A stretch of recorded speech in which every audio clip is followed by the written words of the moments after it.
In a rural high school, there was a boy in the photography club who developed a crush on a girl from the same school.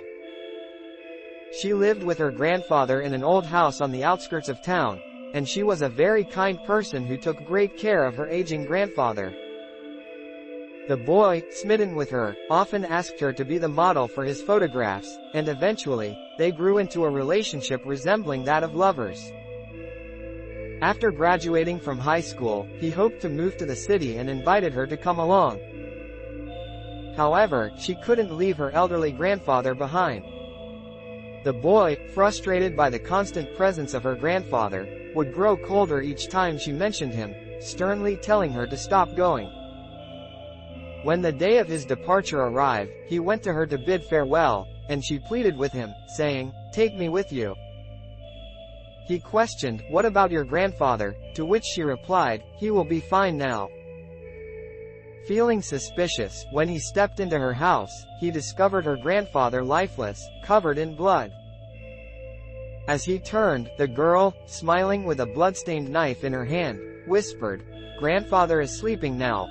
Please don't wake him." Overcome with terror, he screamed and ran for his life, never to return to that town.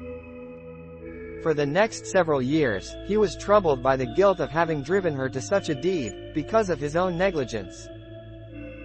But eventually, those memories faded into the distant past. Then one day, he received news of a high school photography club reunion and, summoning courage, decided to return to his hometown. At the reunion, he immersed himself in nostalgia, sharing drinks and laughter, until he found himself remembering the girl. Without revealing her crime, he inquired if anyone knew what became of her.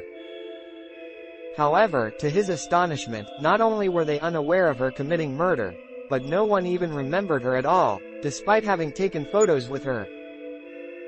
This only deepened his curiosity about her, and he began to wander the town in search of any information. He eventually came across an elderly woman who seemed to know the story, saying, "That happened over 50 years ago." Refusing to believe his memories could be playing tricks on him, he searched his mind and headed to where her house once stood. But there, he found only a deep cliff where not a trace of the house remained.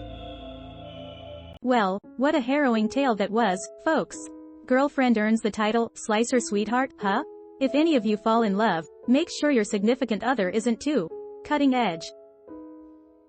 Sleep tight and keep one eye open, or you might not see who's sharing your pillow. Sweet dreams, if you can.